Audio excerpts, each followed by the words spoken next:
2022.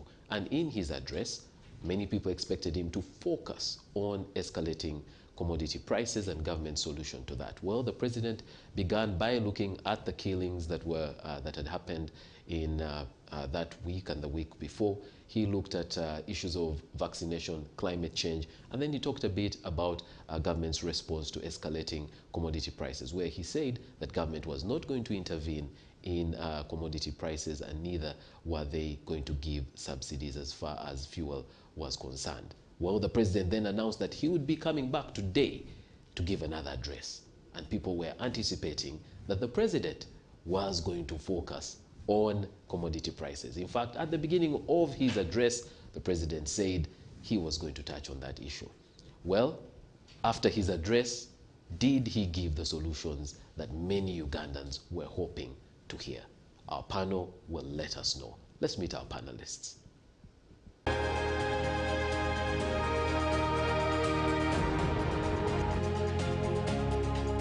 Our panel tonight. Godfrey Chiwanda Subi is a Ugandan politician, farmer, businessman, and national vice chairperson, Buganda region of the ruling party, the National Resistance Movement. Godfrey Chiwanda Subi sits on the Central Executive Committee, the supreme organ of NRM. Chiwanda has previously served as State Minister for Tourism and Member of Parliament representing Mityana County North constituency. Godfrey Chiwanda is known for his strong ties to the party and has been at the forefront advocating for jobs, wealth creation among communities with an aim of raising their income level. Dr. Timothy Batuwa is the Jinja West Member of Parliament and Shadow Minister for Health in the 11th Parliament. Dr. Batuwa is a pharmacist with a Bachelor of Pharmacy.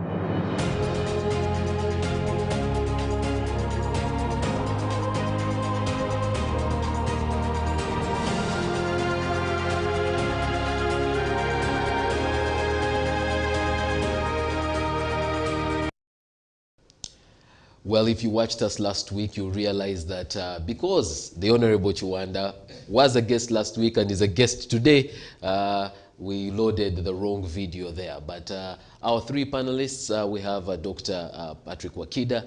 He is is it CEO of Research World International. He's renowned for, policy analysis, analysis on development issues, and you've encountered him on a number of occasions. Right next to me, Mr. Walugembe, who is the ED of the Federation of Small and Medium Enterprises. But, well, my technical team says they've now gotten the correct file. Let's see the profiles of our panelists.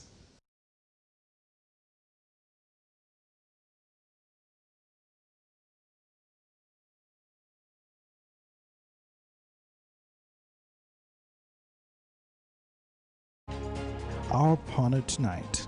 Godfrey Chiwanda Subi is a Ugandan politician, farmer, businessman, and national vice chairperson, Buganda region of the ruling party, the National Resistance Movement. Godfrey Chiwanda Subi sits on the Central Executive Committee, the supreme organ of NRM. Chiwanda has previously served as State Minister for Tourism and Member of Parliament representing Mityana County North constituency. Godfrey Chiwanda is known for his strong ties to the party and has been at the forefront advocating for jobs, wealth creation among communities with an aim of raising their income levels. John Kakulu Walugembe is a Ugandan businessman, executive, economist, author, entrepreneur, and scientist. He's the executive director of the Federation of Small and Medium-Sized Enterprises Uganda, FSME, and the former executive director of the Uganda Small-Scale Industries Association. John Walugembe is known for his work in empowering communities, especially for growing businesses, farmers, and upcoming entrepreneurs. Mr. Walugembe has a master's in business administration from Oxford University and an MPA from Harvard University at Harvard Kennedy School.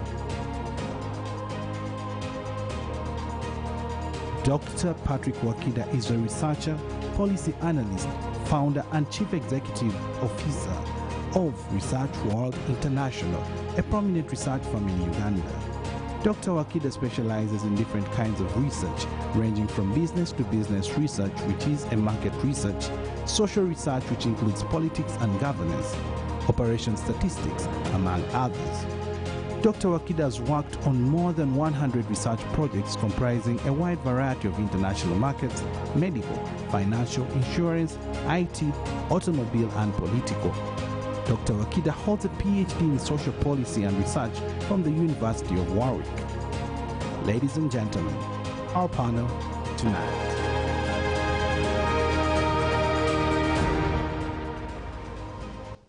Gentlemen, a very good evening to you and welcome to the big debate. Thank you. Honorable Uganda, no, don't worry, I'm not. I thought you would be in Soroti, making sure that the win tomorrow is delivered. Yeah, much as I'm not there, the win will be delivered. It will be delivered in favor of the national resistance movement, and I pray that the people of Soroti vote in our aim. And I pray for peaceful elections in Soroti, and all the stakeholders who are in Soroti should take charge of this and should know that our country needs peace. We are bigger than just Soroti municipality. We are Uganda, and we must have seeds of peace that we plant. And all the sides, I know, as we struggle, as we strive to have victory tomorrow, and we should think about our country. That is very paramount as we go for polls in sort by elections tomorrow. I will not risk asking Dr. Wakida about Soroti, because he will take us into analysis that will make us go into another topic altogether. So, Dr. Wakida, I'd like to go straight into the president's address. And first of all, in your view, was this a good address? You see, when I came here, I was asking, what did he say? But I actually watched him from the start. I listened, watched him. I think the expectations were far-fetched from us. At a time like this, when a number of families are sleeping without food, where the cost of travel is very high, where life is really complicated, there were quite a number of expectations. It's for the first time that I saw the president almost holding what I would have called a Kimeza kind of presidential address, where you have various people trying to communicate. From a political science point of view, presidential address is a distilled information that must be communicated directly by the president to the listeners. And I was expecting that. Nevertheless, there are things that I want to touch on. So the president comes at a time when people are struggling with the prices of fuels. And he says the solution is electric cars and buses. Of course he's talking the future. The problem of Ugandans is now. Even if I wanted to listen to him, but without bread in my house, I will not be listening to you. There are things that you can do, the future planning. Those future planning cannot be a solution of today. So people are looking for a solution for tomorrow, like today and tomorrow. In Karamoja, people are dying of famine. In Iteso, where the contest is happening, in Eastern and many places, people are dying of famine. The cost of a liter of diesel and petrol has gone from 4,000 to the current almost 7,000 shillings. Ugandans wanted to hear that. Ugandans wanted to hear, is there any short-term solution to the problems of today? Now, if you're telling me that as a country we want to manufacture a bus, when it has taken you probably about 15 years or 10 years to manufacture a single bus under KIF, it would only imply you're saying, Ugandans, bear with us until that time. The other day I listened to the president of Kenya, and I thought he acted like a president, Mr. Uhuru. First, on Labor Day, he came up and put some points on the workers' wages. And he said, I'm doing this because the economy is tough.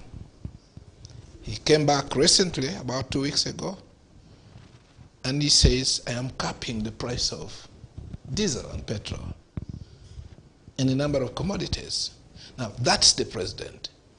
Of course, Mr. Museveni is so much a liberal economist. You know, in economics we have different strands. And his focus is that we are under liberalization. Let the prices be determined by supply and demand. But let me tell you, any country that offers itself to these forces of demand and supply risks what you're seeing here. Every country must have a combination of a free market economy and a command relationship. Command relationship means that the state must intervene where they feel they should. The only thing that I almost agree with Mr. Museveni is that his hands are tied when it comes to oils and all these things. He will tell you that he cannot increase supply because it's a global problem. And he will tell you that. And perhaps he will just fight. True, where you have the problem of inflation being the supply shortage in a country where you can't control, it can be difficult. But there are certain measures you can take as a country. One of them is to say, wait a minute, how much are we charging in taxes on a liter of petrol? In taxes, and you say it's 1,300, and you can actually say, okay, let's remove 700 shillings. Let's share this tax in the short run. And you remove it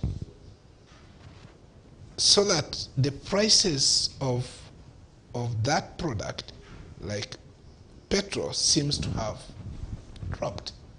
When it drops, you are going to have very many people moving in town. If you drive these days on the streets of Kampala, on the roads of Kampala, you realize one thing, that there are few people actually now driving. Chances are there are few people coming to town. And when people are not coming to town, a number of things are happening. One is that they are not working. There is no production happening. Now, you don't want to have that kind of economy. All right. Yeah. Okay. Let me come over to Honorable Chiwanda. You did listen to the president, kind of an extension from what he spoke about last time, basically expounding on those things and bringing a few experts to throw more light on issues he had raised in the previous address. If I may ask, is this what you're expecting the president to, handle in this address? Of course, after listening to the president last Wednesday, very many questions remained unanswered. In many Ugandans, very many questions remained unanswered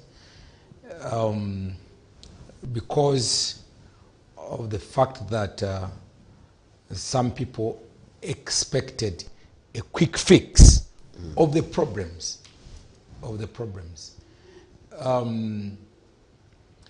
The president has been very elaborate on the issues of the economy, how the economy can move forward in terms of substituting the fuel with now electric car, with things like value addition especially on coffee, on issues like,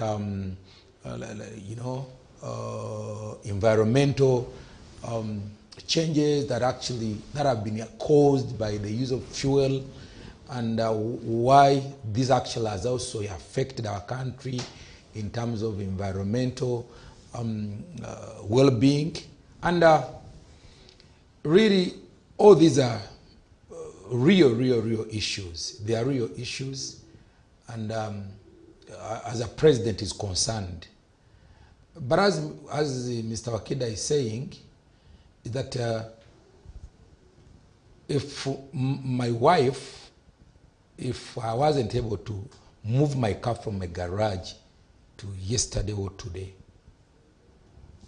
if a lorry from Masaka or from Barara could not afford to move to Kampala, and the price of matoka has risen from maybe from 10,000 to 20,000, and this money is not actually going to the farmer, but it's going to the fuel because of the high cost of transport. Ugandans are expecting, the expectation has been, yes, I think the president is going for a quick fix. What do we do? What do we do? It's just like you've spent 3 days, you have no food, and I come, I say, okay, I know you've suffered, and but I think we can have 10 kilograms of meat, and those 10 kilograms we can eat them in 5 days. It's true that the calculation that we are giving is really very appetizing.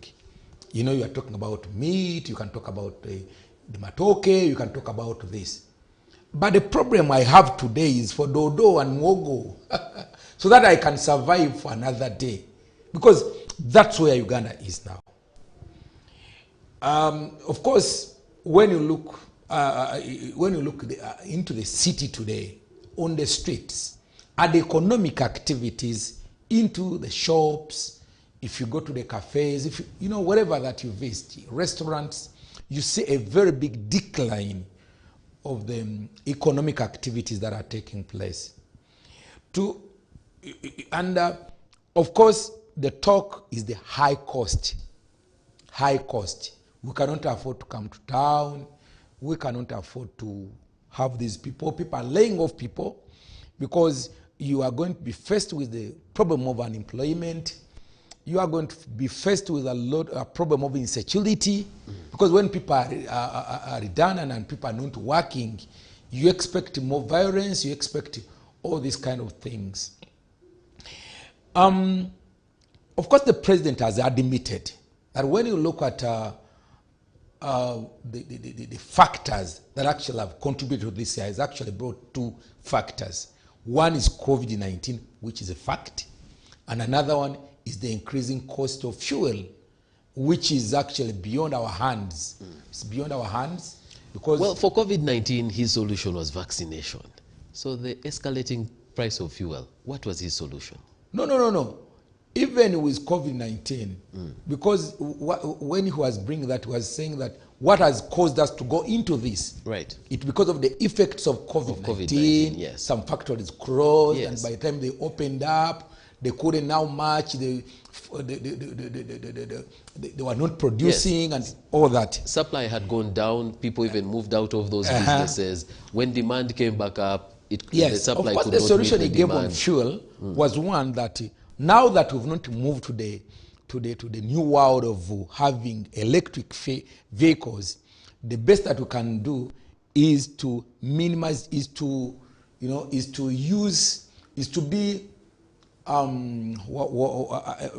solution he gave was basically that we should use less. We should try as much as possible to minimize on the use of this fuel that we're using. But of course, even that one, because if my car is, I was telling my driver, my car is 3,000 cc, and I was comparing it with the border of 100 cc. That's my car, equivalent to my car is the borders. I cannot change my car.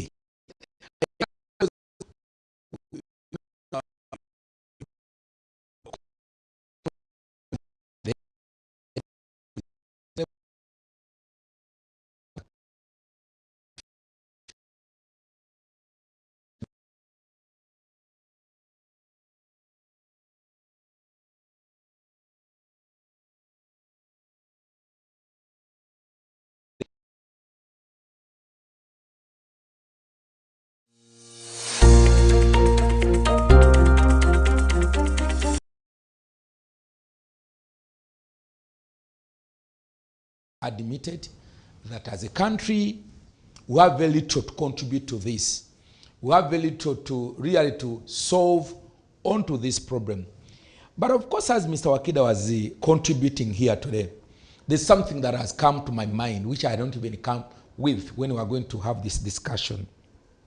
Because we are trying to bring the multiplier effect, because in the negative way.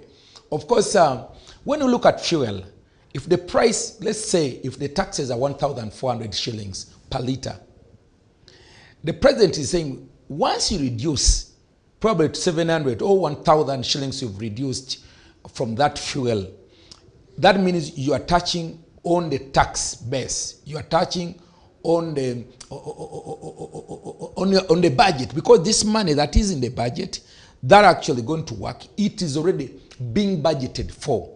That means once you touch on the tax, once you touch on tax of the fuel, you've touched on very many other things that this tax was going to, because it's already budgeted. Yes, the president makes that argument, and I hear you on it. But if I could just take you back to an argument you made earlier, the fact that because of how expensive it is to travel, because there's decreased economic activity, people are staying home, and so we have decreased economic activity. Can't it be argued that if the fuel was made cheaper, people then can come to the city, make those journeys, go to these cafes, and spur the economic activity so that there's more to collect from? Because now they are staying away, and therefore even money they could have spent, they are not spending. Yeah, but leave alone that, even fuel which you expect for them for having consumed, do not consume it. You know, that precisely, that's what I'm saying. Because argument. If it comes slightly lower, say, then I can consume it. Yes, you need 1,300 shillings per litre. But if you've been consuming 1,000, and because of the high cost, we say, okay, of course now, because of the law of supply and demand, now the cost is very high. People are going to not to move, and they will eventually consume 500. That means even what you've been expecting to get, you will not get it. Yes. Now, this argument is coming now. And I think some of the advisors of the president, in terms of economics, like my brother, the Secretary, the Treasury, Mr. Ramadan, because this is much as you may need to remain with your 1,300 shillings, but people will say we shall not be able to move. It is just simple calculation that if we reduce, because okay, the reduction, I've been an advocate of saying no, because once we do this, we are going to destabilize the rest of the activities. But the question is, are they going to be able to consume even the fuel that you budget? Actually, will you be able to get those taxes? Because at the level of the economic activity now in the city, because it's your party in charge. Yes. Is that a direction that can even be considered? Because at least the president has been very clear on it. Government is not intervening in that way. Is this something that can be reconsidered? But the problem with it is that even when you've not considered it, naturally it is with it, catches up with you. It catches up with you because at the end of the day, what you expect the country to consume in terms of the fuel, they will not consume it. All right. Yes. So now it's just balancing, and this is simple economics. Looking at really, because if somebody says, of course a litre today is 6,400, 6,000, even if you reduce by 1,000 shillings, you know, yes, it may not have come to 4,000 again, but there is that understanding. Everyone say, oh, the government has come in. Yes, yes, yes, that one comes. Say, oh, in Uganda we say, aklose zako. And that one, psychologically, somebody say, I think I should now go back. All right. But now if we insist on this, we are not reducing. We are not reducing. At the end of the day, you will lose. And when you've lost, you've lost. Okay. Now, finally on this one, just to take on what the president in terms of our culture, even last time I said here, we have things where we have comparative advantage. We have issues where we have comparative advantage as a country. To me, I don't think it is our comparative advantage to have all the concentration on the electric cars as of now. I know, but we may try to do whatever that we can do, but the technology we have as a country, it's not very easy to compete with these other big economies that actually have been involved in the vehicle manufacturing. I don't think as of now we have the best scientists, more than China, more than Japan, more than this, that we can compete and outcompete them into this very industry. Right. And also it's also self-defeating that actually, you know, we talk so much about electric cars. We've done massive investment into the oil, into a refinery, into pipeline. We put all that money and we've forgotten all that within no time, and we are now switched off completely to electric cars. What about the massive investment that we've done into this industry? And actually we are losing because these are Ugandan money, right, and we need to use it for the development of our country. All right, let me bring Mr. Walugembe into the conversation. And the two gentlemen have spoken about, you know, people thinking, now we have been thought about. The people you represent, the SMEs, in this address, have they been thought about? Okay, my takeaways will be 3 to 4. One, the president is clearly fascinated by scientists. If you're a scientist in anything, even if you say, you know, I discovered how frogs can fly or whatever, forget about the utility. But if you're a scientist, it seems the president is in the mood really for scientists. And as a result, we can engage in a lot of futile projects. China has developed not because they have tried to reinvent the wheel, but they've tried to look at what has worked and to bridge the gap, you know, to leapfrog. What we are trying to do is to basically reinvent, is to do things that have already been done elsewhere that we can simply adopt, and then we are here fidgeting, trying to reinvent. So that is my first observation. The second observation is that the president clearly identified the causes of the problem. One, we have supply chain disruptions as a result of COVID-19. Two, there's the war in Ukraine. He has brought another cause, which in my view is completely remote. So the president is basically saying the movement towards hydrocarbons, towards more renewable forms of energy, means that petroleum products are becoming expensive. I don't think that's an immediate problem. That has been the case for a long time. We've been discussing about this as for a long time. In fact, interestingly, when we've been putting this question to government officials, and when this question has been put to the president, until, you know, last week, the answer was, no, the world is not yet moving. Yes. You know, yes. We're still going to rely on these fossil fuels for a couple of years. Yeah. Yes. Yeah. So, in any case, the current situation underscores the fact that the world is not yet ready to go green. Because those very chaps who have been saying green energy, green what, the other ones now shouting Russia is using energy as a tool to fight us. It means that they themselves are unready to go green. In fact, they are starting to designate certain hydrocarbons as green in order to meet their own criteria. So when the president comes to a country like ours that has not yet industrialized, no country has industrialized on the basis of this clean energy, solar, wind, and so on and so forth. So I think we need to be careful as a country before we jump ship onto this green agenda, in my view, because we want to industrialize, you know. We cannot industrialize through solar and wind. I mean, they brought a solar bus and they had to get a whatever to take it. It failed to move after it was launched here in Kampala. So those are things we have to address before we say we are shifting. Now, on the substantive issues, I think the president, in my view, is failing to connect with the SMEs and tell them, this is the issue, this is what I'm doing about it. Yes, we recognize that Uganda has a limited fiscal space. This is it's an externally driven crisis. But government can do something, what I call cosmetic interventions, to make people feel, like Honorable has mentioned, that government cares. You cannot say that we cannot reduce tax as if the budget is a Bible that you can't touch. It's you came up with a budget. A budget can be revised. A budget is simply a wish list. And based on the situation, you can revise your own figures. And what we are saying is that government can definitely afford to come up with some kind of tax relief. Why? By simply cutting down on its expenditure. It's very simple. Why do you recruit parish chiefs now? Why do you have so many MPs now? Why do you have so many of these administrative units?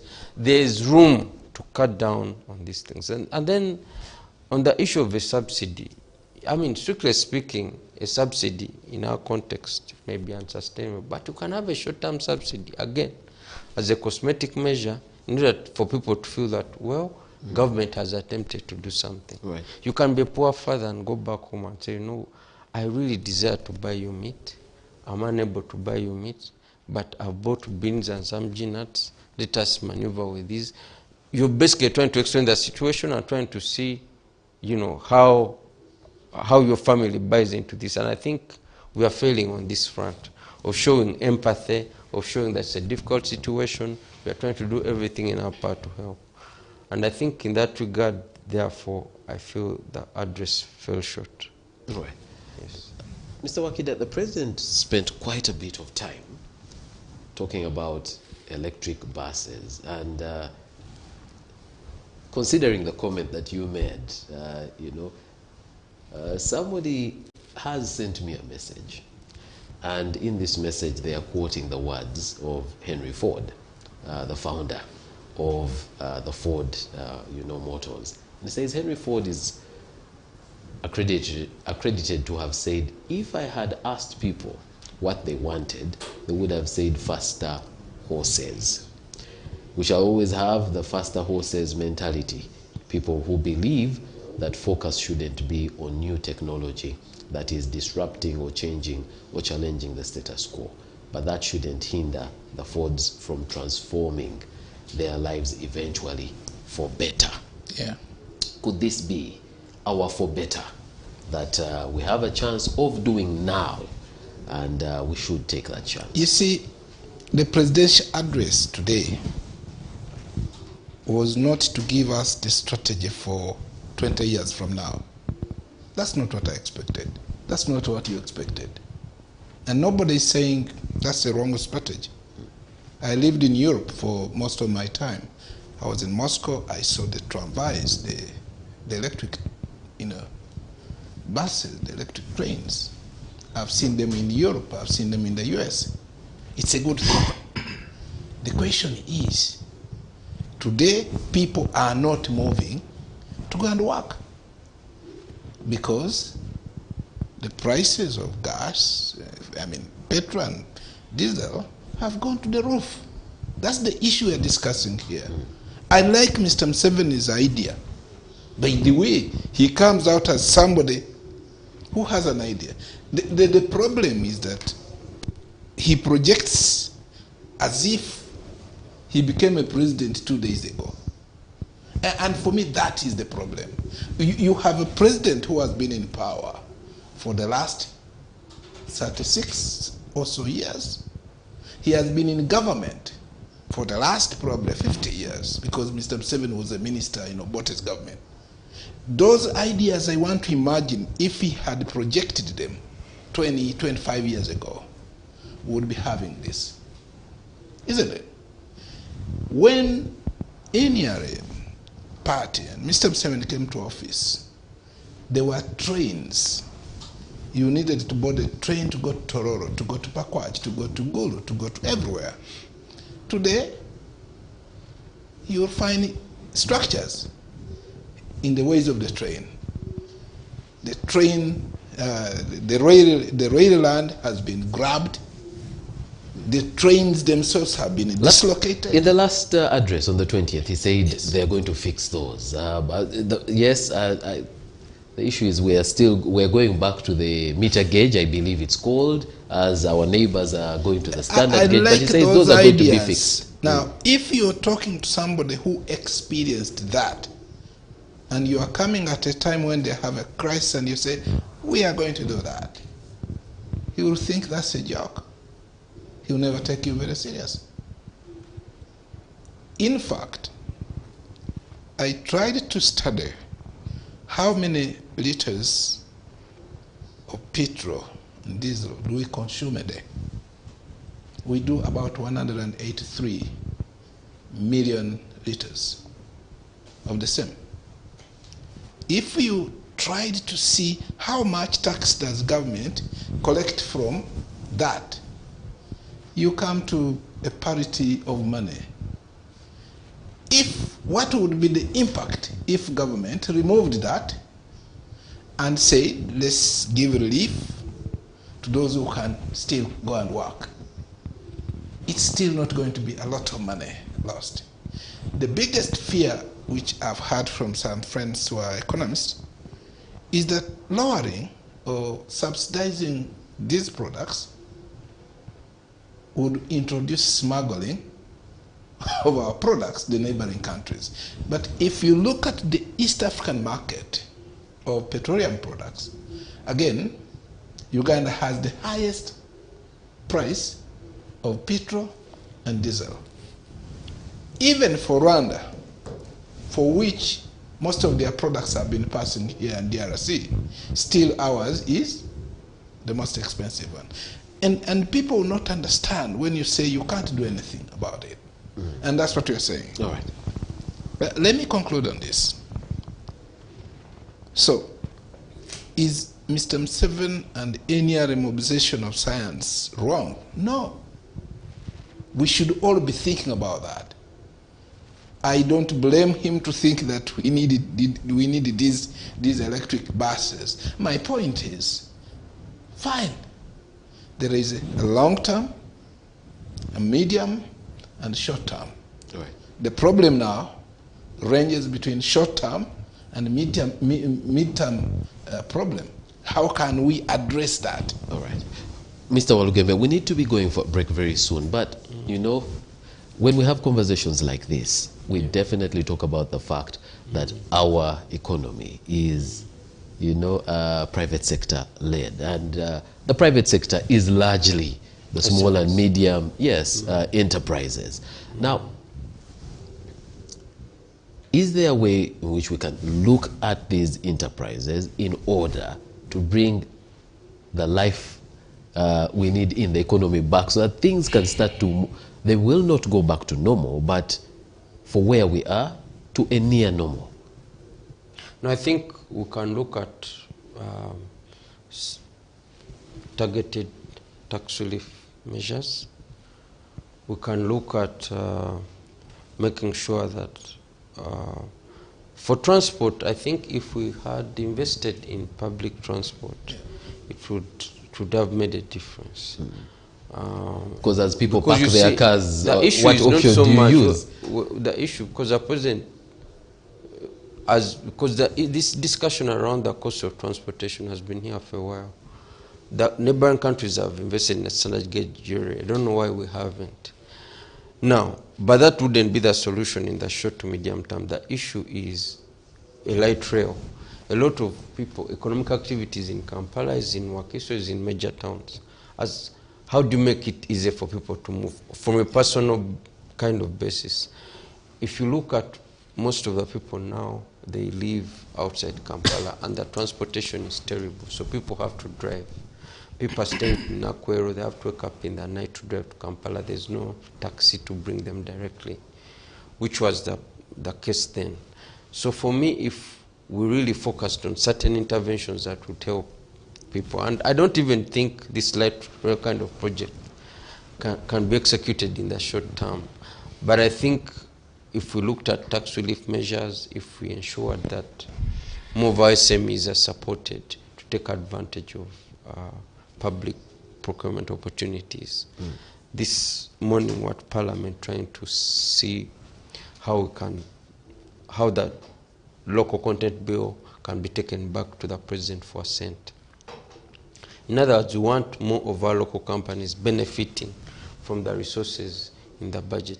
This can offer some relief, in my opinion. And then as a country, we also need to be more aggressive in supporting SMEs to access markets through aggregation and so on, and building their capacity to compete. And taking advantage of the various trade agreements that we've signed, including the African Continental Free Trade Area. Okay. Well, the foreign minister from Russia was here, and hopefully you can all have, a quick comment on what that means and what hope, if any, it brings to the situation we're in right now. Honorable Chiwanda, you have heard from the two gentlemen, and I saw you were taking notes. You see some of the suggestions they've raised, but let's pick up with those when we return from a break that we will take right now.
Welcome back from the break. Thank you for staying with us here on The Big Debate on CTV. I'm your host, Iguma Gabriel. Today we are analyzing the president's second, presidential address in just 7 days. Doing this with a panel of 3 guests, Mr. Patrick Wakida, Dr.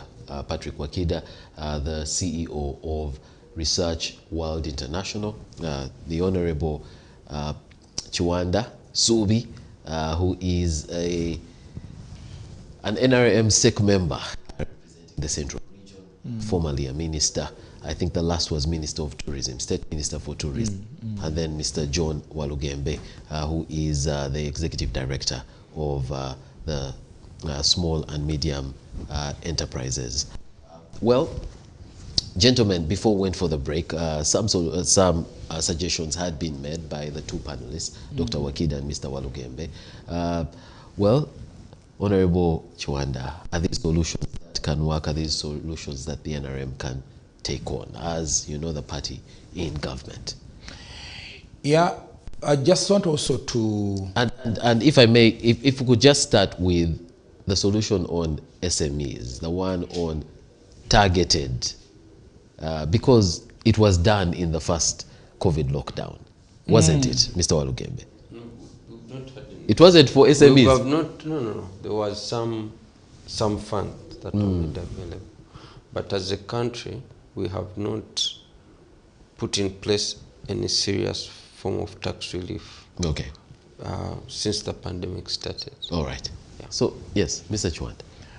To me, I want to sound as a party leader more, because my party, it's in government. Of course, after going for elections and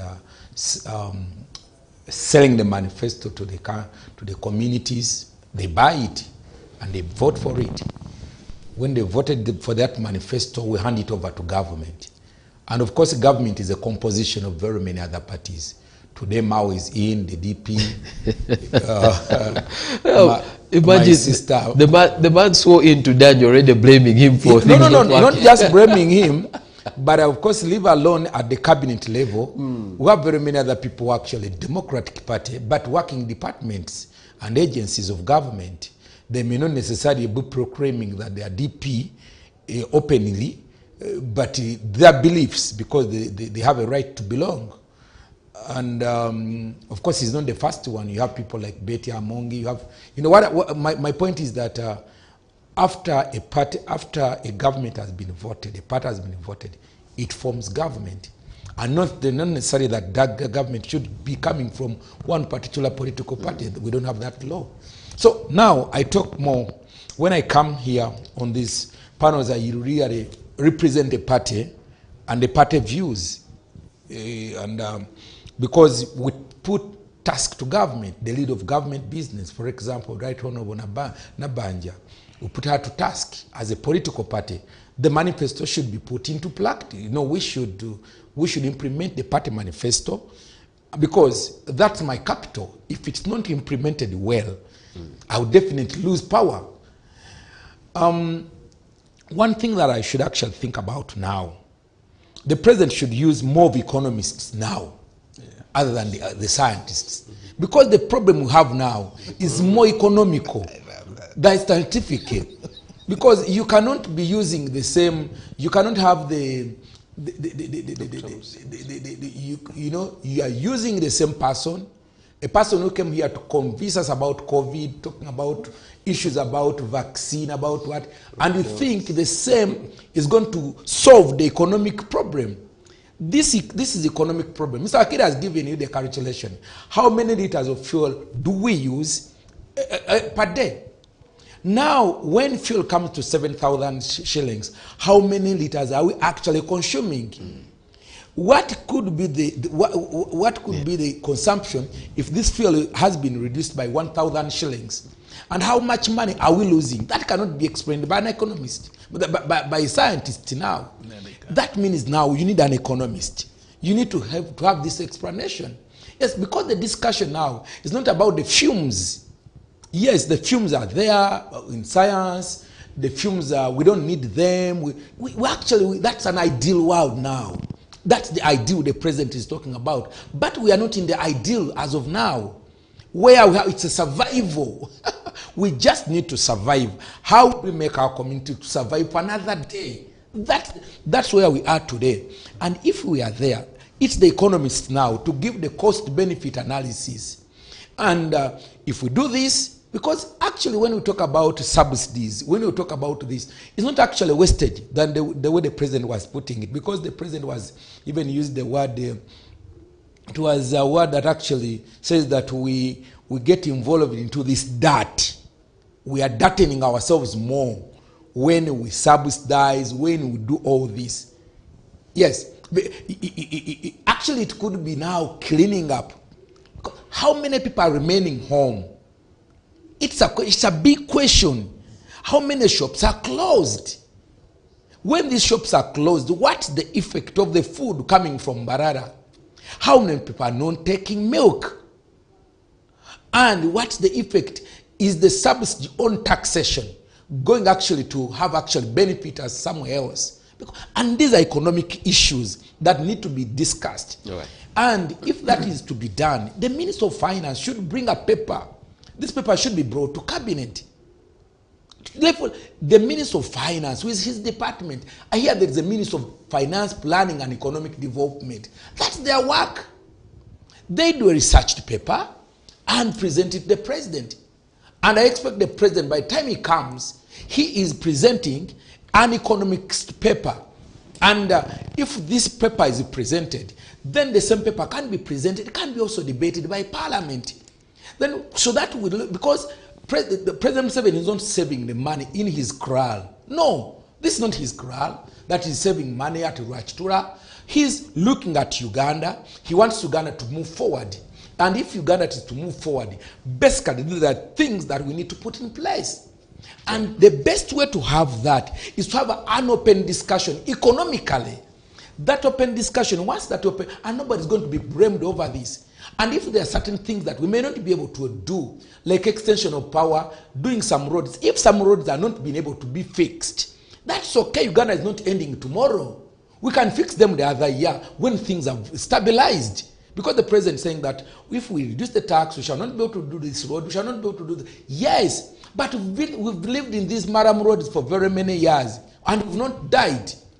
If we can maintain them in good maram, yes, let's maintain them as we go over this. So my point is that we cannot say that unless we can be able to do all the projects. These are abnormal times. In abnormal times, you cannot behave normally. All right. So, Honorable Chiwanda, you talked about, Chairman Mao crossing over. I hope you are not crossing to replace Chairman Mao on the other side. Yes, Dr. Wakida. Listening to this discussion, it points to a number of things. And I think Mr. Chiwanda mentions that this time we need an economics. People who understand economics. The cost of $1 has jumped from 3,600 to 3,900. 3,850, thereabout. We had some artificial, stabilizing of it. Now, and there was the response of government going up fast was let's sell treasury bills and we raise foreign exchange to our treasury. The problem with that approach is one. Once you go into selling treasury bills, you are going to make it impossible for SMEs to borrow, because commercial banks are going to avoid lending to these SMEs and invest in a risk-free venture, which is the treasury bill. If you wanted to borrow 3 weeks ago, you would have gotten your loan averaging around 16 to about 18%. If you go to borrow today, prepare to pay an average of 20.5 on the loan you're borrowing. Now, once you can't borrow, then you know people are not able to invest, because people must be able to get money from the banks, inject in their businesses, and the businesses survive. Now, that is where the government is getting it wrong. And I have said this. The solution in this country is for us to reflect what is causing this problem. Yes, it's an external problem. How can we, in a short run, protect the people of Uganda to survive? And by the way, it's getting worse. The worst inflation is not the inflation of imported goods. The worst inflation is if it catches on the food that we eat here. Because in economics, when we are looking at the rate of inflation, we use CPI, cost prices for things that we eat, the price indices. So if a kilo of posho in the last few days was 3,000, it's high likely it's going to go to 4,000.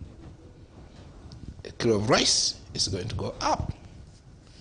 Now, once that happens, there is another top-up here. The top-up which you are going to see is the top-up of the cost of transporting that from those farmers up-country.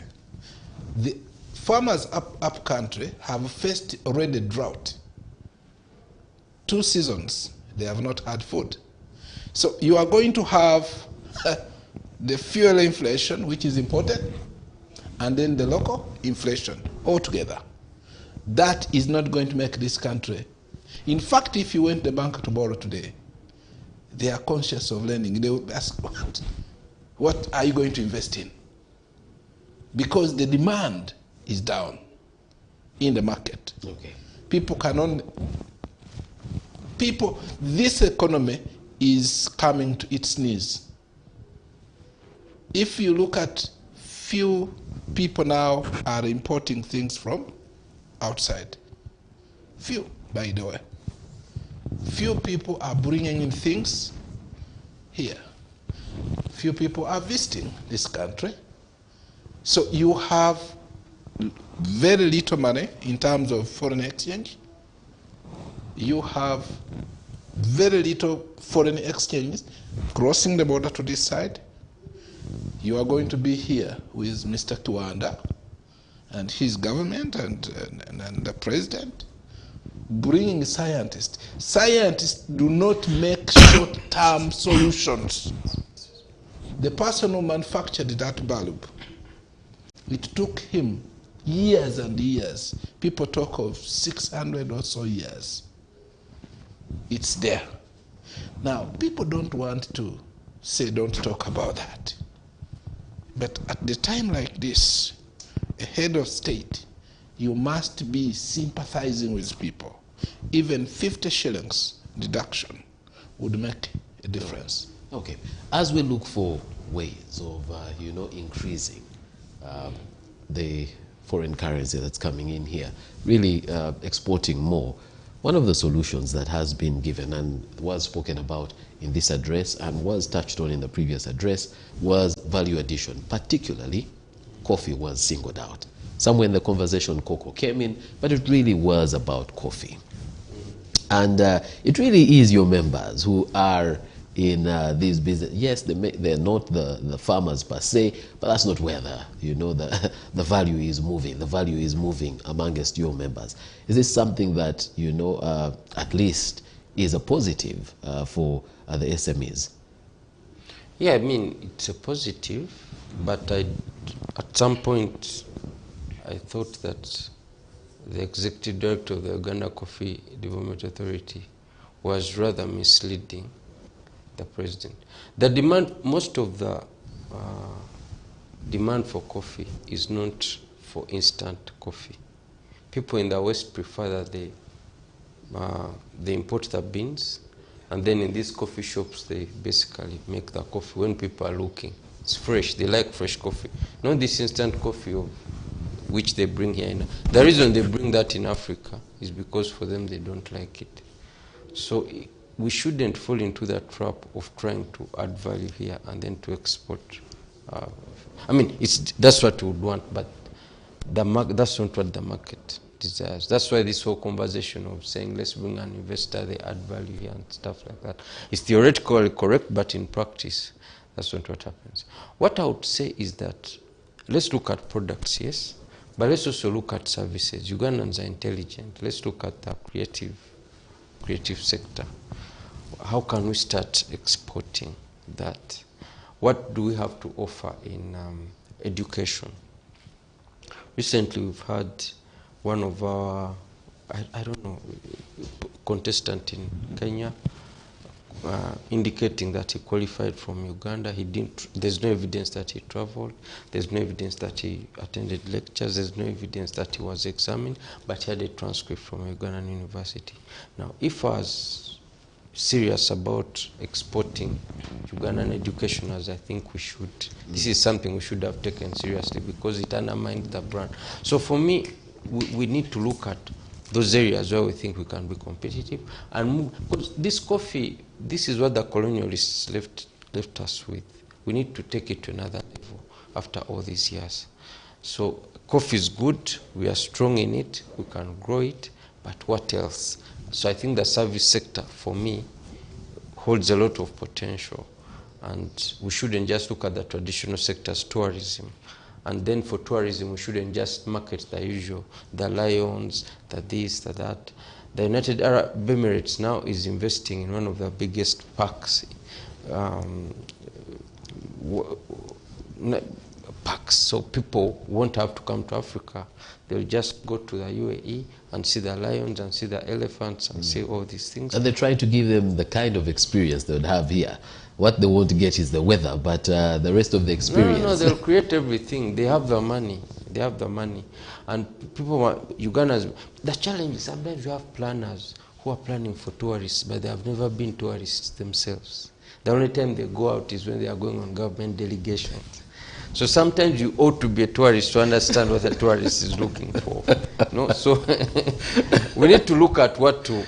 All right, let's go to Honorable Chiwanda. And he sits in a delicate place here because he's, he was in the Ministry of Tourism not too long ago, and I also understand he is a farmer. There's that issue of the coffee.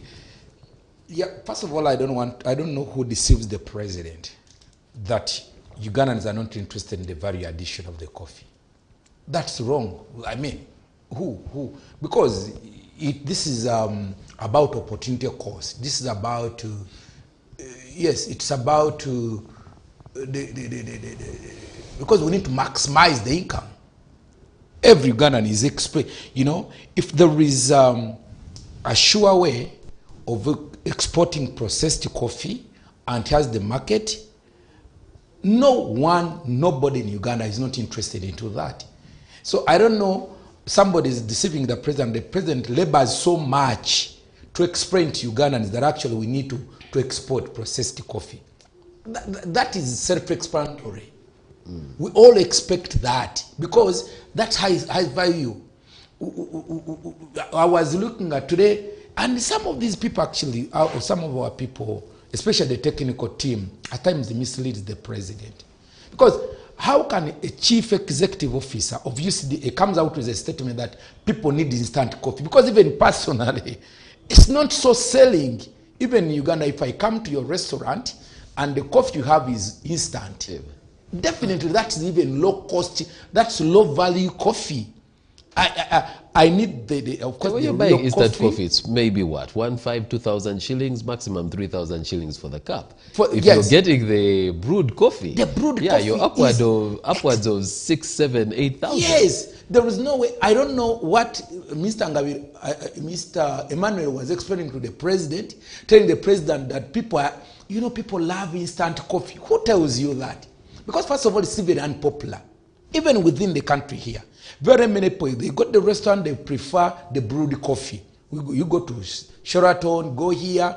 If I go to Shell, leave alone Sheraton, the big hotels. But even if I go to Total, and you tell me you have brewed coffee and you have instant coffee here, I'll go for the brewed coffee.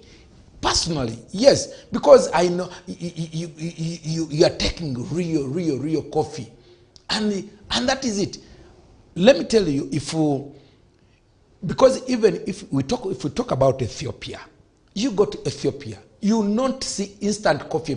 People are brewing coffee at the airport, everywhere, and you get that aroma, and it's from real coffee. Because even if we are to entice Ugandans to start consuming coffee, because the market begins with us, we must give them the good coffee that actually can attract them, and they can really do with probably other things, and they actually take coffee. Right. But now, on the issue of services and us getting more out of the services, and our population keeps growing, skills not too high, so that's an area that's going to be huge for us. On what? Services.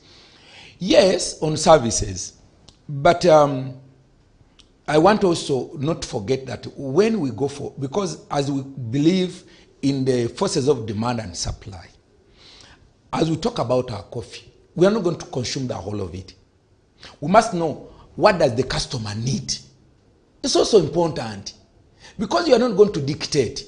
One day we're exporting maize to South Sudan. And we wanted South Sudan people to take the maize flour. And they said, no, for us we need the grain itself. Why? Because they enjoy this. And we say, no, if we export the maize flour, we are losing, our animal industry is losing. But they said, no, for us we need the whole grain. And that is it. Because, yes, we may need to export the processed coffee. So really back to the question that he had. So who is going to buy this coffee that we have? Yeah, it is about, we should know.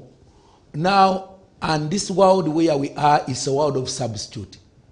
We've been talking oil. The way we're talking about oil, we think that the day it's going to come out of the ground, we are going to be rich the next day. Today we are talking about electric cars. You get? Now, you can talk about coffee. The next time, if you insist that they cannot export the coffee beans from your country, something else can even be substituted with the coffee that you are boasting with. Now, my point is, look at the market.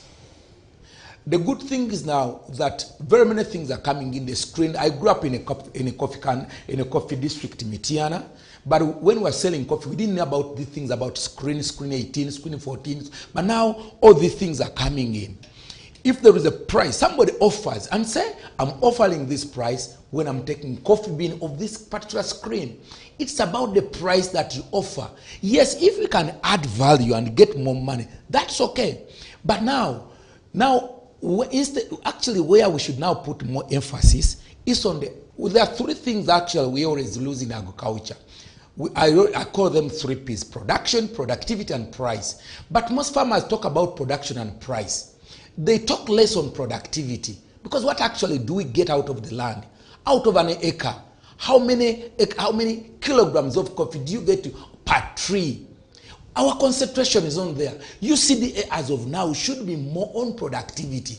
But they talk about price, they talk about that. Because as long as you can talk price and talk about production and you left the middle productivity, definitely you are not going to get more in what you are actually producing. Okay. Now, on the issue of services, of course, as a former Minister of Tourism, I know there's one thing that we are failing. We think that tourism is for Muzungu. And we think that tourism is for that, and that has excluded Ugandans from the industry. It has excluded them from really from initiatives. If you compare and the amount of money that we put into this, there are only 3 ministries in cabinet, in government that actually earns money. You have the Ministry of Tourism, you have Agriculture and ICT. The rest of the ministries are spending ministries.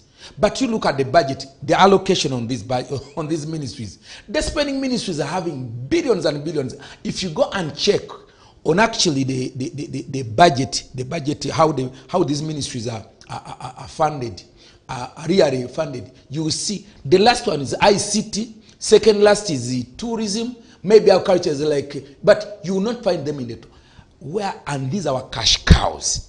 If these are our cash cows, and we only talk about them, cash cows, we have positive believing. Actually, we have positive thinking about them, but we don't believe in them. Because if you believe in them, we should put funding into them so that they can produce something. There is something I want to tell Honorable. I don't want you to blame Ugandans for not embracing tourism. A number of Ugandans, first of all, they have grown up seeing these animals in their neighborhood. They have seen monkeys and baboons. They have seen snakes. They have seen birds. They have killed them. So do you want them to spend their money to go and see what they have been seeing every day? No. Then now let me come to you. No. And when we talk about tourism, we forget what brings money in this country. In that context of tourism, much of the money is not resulting from going to see these places. It's actually the hotel business that brings in money. But when somebody says tourism, you can even imagine the person has come to go and see the frogs and the lakes. By the way, 60% of our land is surrounded by water. People see these things every day. And two, an ordinary person from my village in Chibuku has got no money to go and spend in a hotel or in these small places where they are. So you want to forgive Ugandans in that context. The people who come here, those foreigners who come here, I lived in Britain for over 13 years. Life is hard. Two, they earn. So when it comes to saying you have a holiday of 1 month, then they want to go and cool off. They go see frogs, they see, because in their country they don't have access to this. These places, these things in their country are protected. Even to see a snake, it's not an obvious thing. But you see, if you walked in my village for a week, about 7, 8 o'clock, you would have met a snake. If you went beyond there, you would have seen a monkey. If you drove towards Busia, around the junction to Busia and Mala, you will find baboons. So do you want a person from that area to go and spend to see a baboon? I wanted to clarify that. But here is a situation, an economic solution. Again, this one is a long term and medium term. That can we support the local industry to grow? And the only way you can do that is not to put a lot of tax on them. You find a company is paying hefty taxes, more than the revenue. If you run a spreadsheet, revenue, taxes, the expenditure, you have higher expenditure, higher taxes paid, low revenue. That company will never grow. Now, if I was in that docket, I'd be looking at what are the primary both service and production industries that I should give a leeway to grow. Because once a small company grows, it has a number of advantages. One, it creates jobs for your people. Once the jobs are created, it introduces demand for the commodity. Once that is done, there is money in the circulation. Businesses around that person grows. So you have an economy that's expanding. But if, like when we came out of COVID, in my company, I had about 30 staff. I reduced them to about 11. Now, once you reduce them, the other number, which is not coming, are not earning anything. So they cannot buy anything. Now, when you're not buying, the consumer is a king. The day you purchase anything, you're a king. And the king is telling the producer, please go and produce. Now, government should therefore begin to think about, so this man has earned. Okay, give us a pay as you earn. You know, pay as you earn. You're expanding the tax base. All right. We have to start bringing this to a close. It's amazing how the time just flies by. Where does this leave a person who was, looking for hope from this address? What do you advise them to now do? And I think the president needs to set up a Council of Economic Advisors. Oh, yours is to the president? Yes, because you are assessing his yes, age. yes. So we want a Council of Economic Advisors.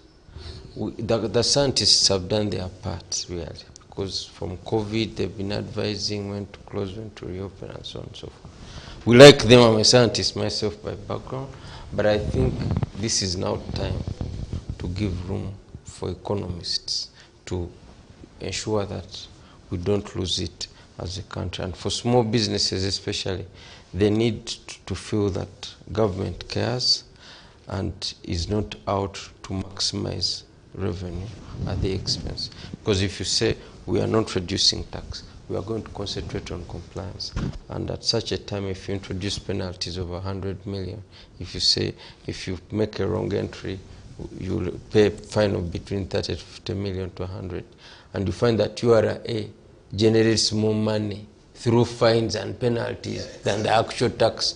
This is almost fraudulent, because it means you're not interested in collecting the actual tax. Yes. Instead, you're creating a system where you want to catch people. The compounded taxing. You know, file by 30th. If not by 30th, you pay a fine of 200,000. If not by this, you pay a fine of 100 million. If not, so you find that a business has more fines than their actual, their actual turnover and so on.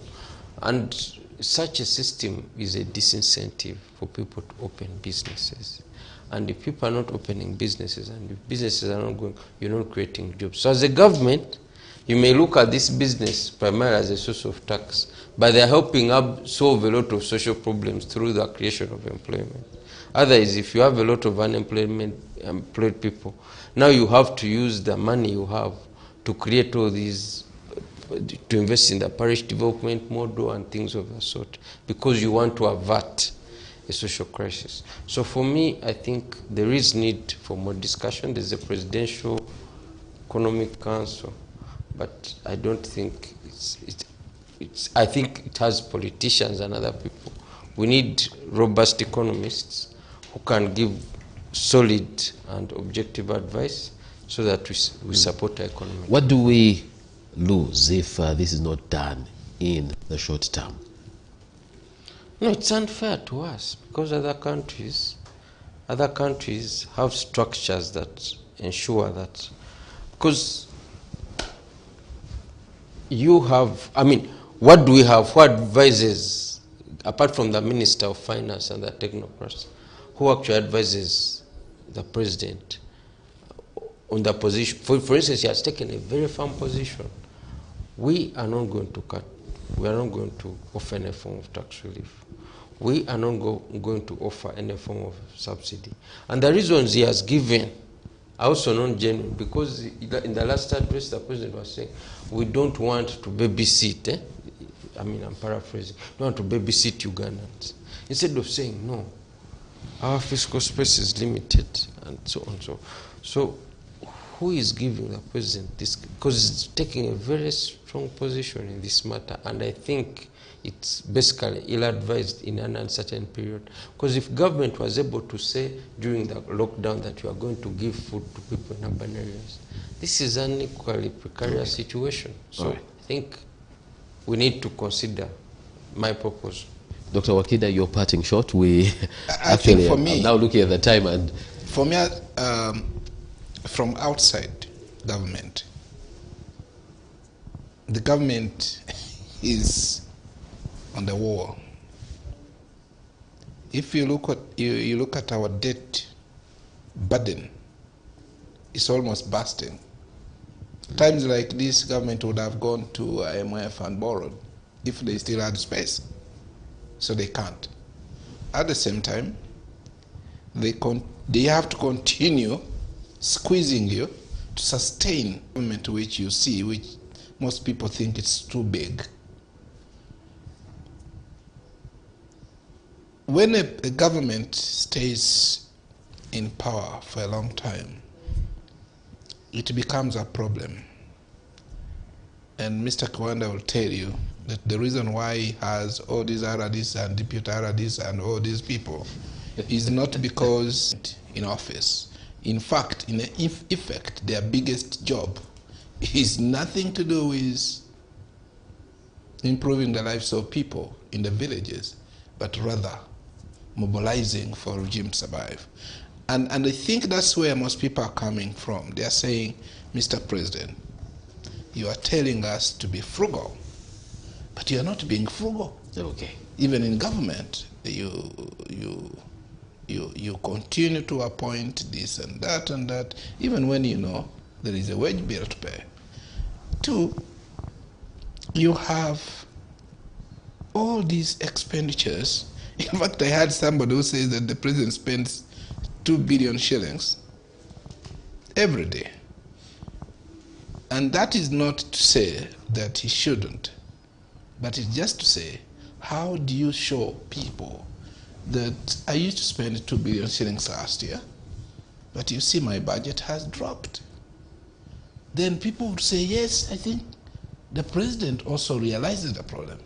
But you see, you continue to live a constant life, and you're telling Kiwanda, please eat 1 meal a day. Okay, we have to come to Honorable Kiwanda, and unfortunately we just have, 1 minute and 30 seconds. Really? Yes. Okay, just 4 solutions.